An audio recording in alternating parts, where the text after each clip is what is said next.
নমস্কার বন্ধুরা, কেমন আছো তোমরা? আশা করি তোমরা ভালো আছো। আমিও ভালো আছি, সুস্থ আছি। তো গত মঙ্গলবার তো বিপত্তারিণী পূজা অনেকেই দিছে, আবার অনেকে আজ থেকে পরের শনিবারে দিব। তো আজকে হলো শুক্রবার, আমি শুক্রবারের ব্লগটা শুক্রবারে তোমার সাথে শেয়ার করতে পারছি না। মানে শারীরিকভাবে অনেক কষ্টে আছি, মানে শরীর ভালো থাকে না বেশি, শরীর টরীর খুব তেমন ভালো লাগে না, মানে অনেক দুর্বল লাগে। দুপুর হইলে মানে ঘুমাই, শরীর অনেক ক্লান্ত লাগে। তো দেখো আমি ঘরটা লেপতে লেপতে মাথা টাথা বেদনা করতেছে, একটু এনে মানে হয়রানি হয়ে গেছি গা। তো অনেকগুলা কাজে করছি আজকে, যেহেতু যেহেতু কালকে বিপদনাশিনী পূজা আমি দিমো বাড়িতে, নিজেই পূজা দিমো, ঠাকুর ঠাকুর দিয়া মানে পুরোহিত দিয়া পূজা দিতাম না, নিজেই পূজা দিমো। তো এই কারণে আমরা তো মাটির ঘর, তো ঘরটা লেপা লেছি, ঘর লেপা ঘর মোছা এটি তো করতে লাগে প্রত্যেক দিনের কাজে। তো যেহেতু কালকে শনিবার বিপদনাশিনী পূজা দেবো, এই কারণে ঘরটা লেপা লেছি। আর এক সালাটার মধ্যে যেহেতু রান্না টান্না করি, এখানে এই ঘরটাও লেপা লেছি।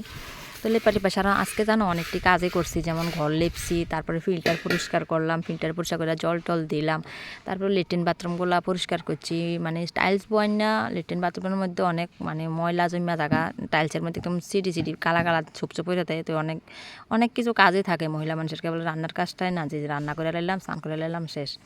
আর ছোটো বাচ্চা থাকলে তো জানোই তোমরা, যারা যারা ছোটো বাচ্চা আছে তারা জানোই কীরকম বাচ্চা টাচ্চা, আজকালকার দিনের বাচ্চারা সামলানো মানে অনেক কষ্ট, মানে এত দুষ্টামি করে, মানে কার বাচ্চা কীরকম কোথায়। কিন্তু আমার দুনো ছেলেই দুষ্টামি করে, কিন্তু পুকু তার থেকে আরও বেশি দুষ্ট। পুকুরে সামলাতে অনেক কষ্ট হয়, হয়তো তারা সামলাইয়া। তো স্নান টান করে লাইছি, আর স্নান করানোর সময় অনেকগুলো কাপড় চোপড়ে জমে আসছিল, পুকুর তৈরি ধুইলাম, তারপরে পুকুরে স্নান করাইলাম, তারপরে আমি স্নান করলাম। স্নান টান করে সিঁদুর টিঁদুর দিয়া, তো কালকে যেহেতু পূজা, তো আজকে বাড়ির মধ্যে অনেক আগের দিন অনেক কাজে থাকে, জোগাড় জানতে, কারণ আগের দিন থেকে তোড়জোড় শুরু হয়ে থাকা। তো গাছে আছে দুইটা নারকেল, জানো নারকেল গাছের মধ্যে গত বছরও দুইটা নারকেল ধরছে, এই বছরও জানো দুইটা নারকেলই ধরছে, বেশি নারকেল ধরে না। নারকেল গাছের মধ্যে অনেক ফুক টুক হইয়া রয়েছে, বোধহয় প্রবলেম আছে, কেচ্চা টেচ্চা হইয়া রয়েছে। আর সার ওষুধও তেমন পড়ে না, জলের অভাবও নারকেল গাছের পাতা টাতা মানে একটু কীরকম মস্করা মস্করা জল লাগে, মরে যাবো। আর নারকেলটা ফাটতে আমার অনেকটাই কষ্ট হয়েছে। নারকেলের মানে এটা কাঁচা নারকেল তো বুঝছি না, তেমন ভিতরে গুট হয়েছে না, নারকেল হয়েছে না। তো এই নারকেলটা এমনভাবে ফাটছি, মানে এটা যখন ঘটের নারকেল, ঘটের মধ্যে দন যাবো ডাট পর্যন্ত ফেরা লিয়ে আনছি। তো প্রায় 1-1.5 কেজি ওজন হইব, ভিতরে জলে জমি মারেছে। তো তোমার দাদাভাই গেছে সাবরুম, ওইখান থেকে পূজার সব বাজার আনছে, যেহেতু আমরা গ্রামের দিকে থাকি, যেদিন পূজায় দিন তো বাজার পাইতো না, আগের দিনই করন লাগে। তো এখানে সব কিছু ফল ফাঁকড়া লই আইছে, আম টাম কলা টলা আনারস, তারপরে সব কিছুই আনছে, কুশার টুসার। তো আমরা বাড়ির ঘরের পিছনে তো তোমার পেয়ারা গাছ আছে, তো ওইখানে গেছি, এবার পেয়ারা পারতাম। পেয়ারা তো লাগেই, যেহেতু এই পূজাটা তিথির পূজা অনেক কিছুই খরচপাতি লাগে, সুতা তেল, তারপর আয়না চিরুনি সুতা, তারপরে অনেক কিছুই লাগে, 13 রকমের ফল 13 রকমের ফুল। তো আমি আগের দিন থেকেই একটু তোড়জোড় মানে সব কিছু একটু একটু জোগাড় করানোর চেষ্টা করি। তো গাছ থেকে নারকেল পারলাম, তো গাছ থেকে পেয়ারা পারলাম, এটি আইনা ঠাকুর ঘরের মধ্যে সব কিছু ঠাকুর ঘর মুচ্ছি টুচ্ছি, এটি সব কিছু এক জায়গাতে রাখলাম।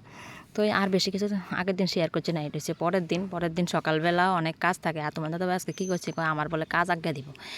তো ওই কাজ আজ্ঞা দিব কী তা করছে জানো, অনেক ঘুমের থেকে ওইটা সাইডে স্নান করিয়া এই ঠাকুর ঘরে ঢুকিয়া ফল কাটন, 4 রকমের ফল কাটতে লাগছে। তারপর আমি ঘুম থেকে উঠছি, আমি চিল্লাচিল্লি হই না, অঙ্কুশে করতেছি মা বাবু তুমি এটি কীটা করতেছ। তারপরে তারা বাপুর দুজনে চিল্লাচিল্লি হই না, আমি ঘুমের থেকে উঠছি, ওইটা দেখে দিয়ে ফল কাটাছে। তারপরে আমিও দিছি বোকা, তোমা তুমি আমার কাম আজ্ঞা দিবে ভালো কথা, তো তাহলে তুমি বিছনাদারি উঠাইয়া তুমি সিদ্ধ বা দুইটা রান্ধা দাও, অফিস থেকে আয়া খাইতে আসবা, যেহেতু 10টা-11টার সময় 10টা 10:30টার মধ্যে তুমি ভাত খাইতে আয়া বলো। তো আমি 10টা-10:30টার সময় আমি যদি পুজোও সারতাম না, তো আমি রান্না করবো কোন সময়, আর পুকুরে সামলাইবো কেটা। তো মা এটা না করে ফল কাটতে চাই, এইভাবে কি পূজা হয়? কেবল ফল কাটলে কি পূজা হয়ে যায়? পূজার অনেক কাজ থাকে, ঠিক আছে না? আমরা শুদ্ধ বস্ত্র পরে স্নান টান করিয়া ঘরটর মুছমুছে, যেহেতু আগের দিনও ঘর মুছে, কিন্তু যেদিন আজকে যেহেতু পূজা, তো আজকে তো ঘরটা মুছতে হইব আবার না। তো ঘরটর মুছে আমি বাসি জল দিয়া তো আর পূজার ফল পাকড়া দিতাম না বা পূজা দিতাম না। তো মোটর চালাইয়া জল টল লইছি, ঘরটর মুছি, শুদ্ধ বস্ত্র পরছি, পুকুরে স্নান করাইলাম, নিজে স্নান করলাম, স্নান টান করে ফল পাকড়া কাটটা দুনিয়ার নিয়ম কারণ সব কিছু, যেহেতু 13 রকমের ফুল টুল তুললে, আমসরষে তুললে, তারপরে পূজাটা সাজাইয়া তারপরে পূজা দিছি না। আর আমার জালও, আমার বড় জালে তোমার পূজার বুক সাজাই আমরা বাড়ির পূজা দিছে। তো দুজনে মিলে দিছি, ফল পাকড়া বদ দিয়েও কাটটা দিছে।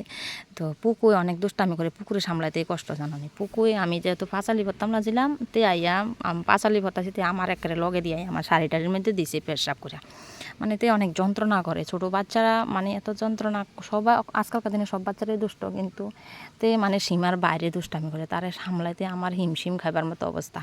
তো তো যেমনি হোক দেখো উপাস উপাস রয়েছি, একে তো উপাস মানে শরীর এমনি দুর্বল আমার আগের থেকে, আজকে 2-3 মাস ধরে শরীরটা অনেকটাই দুর্বল লাগে। দুপুর হইলে খালি ঘুমাইয়ে, আজকে 1-1.5 মাস ধরে দুপুর হইলে ঘুমাইয়ে শরীর ক্লান্তি লাগে।